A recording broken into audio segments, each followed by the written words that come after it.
Hi students, हम 11th class का chapter number first पढ़ रहे हैं फिज़िक्स का, जिसका नाम है फिज़िकल वर्ल्ड।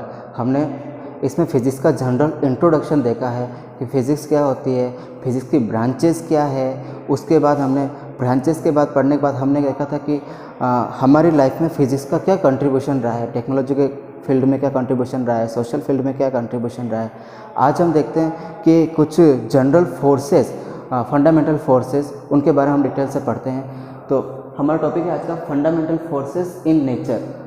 फोर्सेस हम सब ने जनरली हमने एक्सपीरियंस किए हुए हैं। फोर्स क्या होता है, जनरली पुश या पुल होता है। आपने किसी ऑब्जेक्ट को ऑब्वियसली धक्का दिया होगा, आपको वहाँ पे फोर्स लगाने की ज़रूरत पड़ती है। आप किसी ऑब्जेक्ट को पुल करते हो तब भी आपको वहाँ पे उस ऑब्जेक्ट को फोर्स लगाने की ज़रूरत पड़ती है।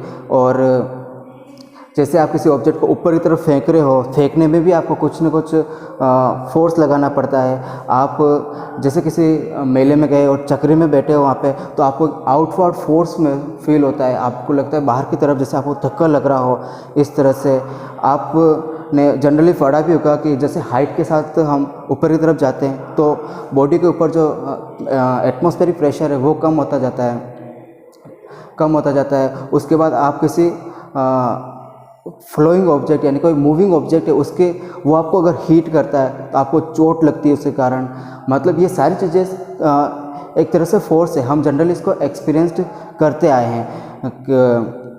बहुत सारे जैसे इलेक्ट्रिक फोर्सेस भी हमने देखा है। जैसे हम किसी वायर को टच करते हैं इलेक्ट्रिसिटी में, तो वहाँ पे हम उसको यानी कि वहाँ पे चिपक जाते हैं। उसके अलावा भी बहुत सी जगह बहुत सारे एग्जांपल है लाइफ के जहाँ पे हम फोर्स एक्सपीरियंस करते हैं। हम इनको वन बाय वन देख लेते हैं। 4 फोर्सेस है फंडामेंटल फोर्सेस, जिसमें से हम फर्स्ट पढ़ते हैं ग्रेविटेशनल फोर्स।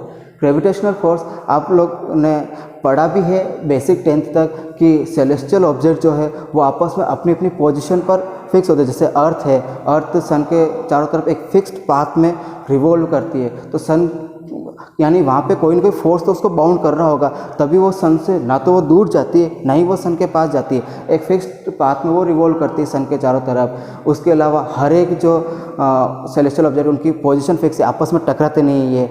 एंड हम अर्थ के ऊपर भी देखते हैं, आप कोई ऑब्जेक्ट ऊपर की तरफ फेंका, वो सीधा नीचे की तरफ आया, तो वहाँ पे कोई ना कोई फोर्स उसको खींच रहा होगा तभी वो नीचे की तरफ आया। बाकी फोर्स नहीं होता, वो सीधा सीधा ऊपर की तरफ चला जाता।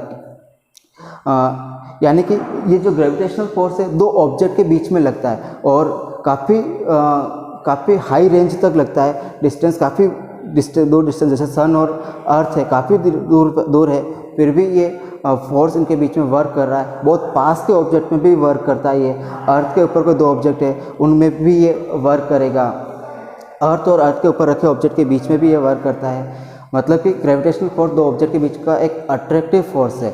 ये रिपल्सिव नहीं होता, ये सिर्फ अट्रैक्टिव होता है। एंड सेकंड फोर्स है इलेक्ट्रोमैग्नेटिक फोर्स। इलेक्ट्रोमैग्नेटिक फोर्स नाम से ही पता चल रहा है, इलेक्ट्रिसिटी से रिलेटेड है और मैग्नेटिज्म से रिलेटेड है। ये फोर्स चार्जेस के बीच में वर्क करता है।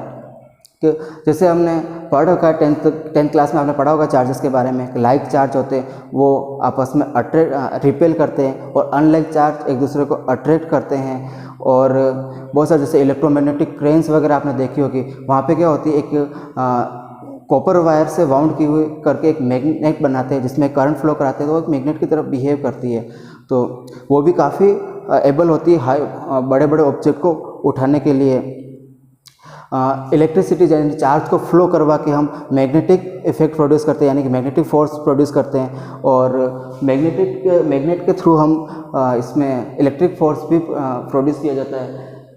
नेक्स्ट है strong nuclear force. Strong nuclear force, जैसा कि आप चार्जेस के बारे में जनरली पढ़ते हैं कि चार्जेस लाइक चार्ज है तो वो एक दूसरे को रिपेल करें, जैसे पॉजिटिव एंड पॉजिटिव चार्ज एक आपस में एक दूसरे को रिपेल कर रहे हैं, जनरली ये होता है। लेकिन आप न्यूक्लियस के केस में देखोगे तो न्यूक्लियस के केस में आपने पढ़ा होगा कि न्यूक्लियस एक सेंटर पार्ट होता है किसी एटम का और उसमें पॉजिटिव चार्ज होते हैं, उसमें अंदर सारे पॉजिटिव चार्ज ही होते हैं। इट मीन्स हम जनरली पढ़ रहे हैं कि यहाँ पर लाइक चार्जेस वो रिपेल कर रहे हैं, तो यहाँ पे इतनी एक्सेस अमाउंट में पॉजिटिव चार्ज कैसे इकट्ठे हो गए। तो यहाँ पर एक फोर्स वर्क करता है जो है स्ट्रॉन्ग न्यूक्लियर फोर्स जो कि वर्क करता है 10⁻⁻15 मीटर की रेंज में अंदर। ये इतनी डिस्टेंस या इससे कम डिस्टेंस में अगर कोई चार्जेस आते हैं तो उनके बीच में ये फोर्स लगना स्टार्ट हो जाता है, जो कि काफ़ी स्ट्रॉन्ग होता है। मतलब लाइट चार्जेस के बीच का रिपल्सिव फोर्स है, उनको ये ओवरकम करके उनको एक जगह बाउंड करके रखता है। काफ़ी स्ट्रॉन्ग फोर्स होता है ये, ग्रेविटेशनल कंपैरिजन में काफ़ी स्ट्रॉन्ग होता है। एंड नेक्स्ट फोर्स है लास्ट वीक न्यूक्लियर फोर्स।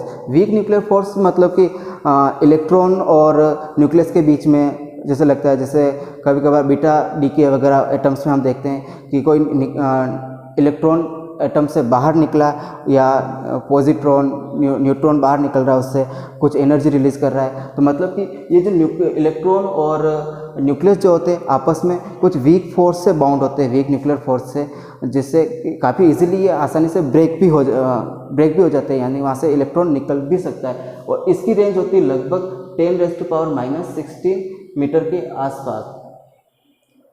तो ओके, ये थे कुछ 4 फंडामेंटल फोर्सेस। यहीं से हमारा first chapter introduction of physics ख़त्म होता है। हम नेक्स्ट चैप्टर पढ़ेंगे अगले वीडियो में, यूनिट्स एंड मेजरमेंट, जो कि फिज़िक्स का बेसिक ही स्टार्ट होगा उससे भी। ओके, आज के लिए इतना ही। हम अगला टॉपिक नेक्स्ट वीडियो में पढ़ेंगे। Thank you so much.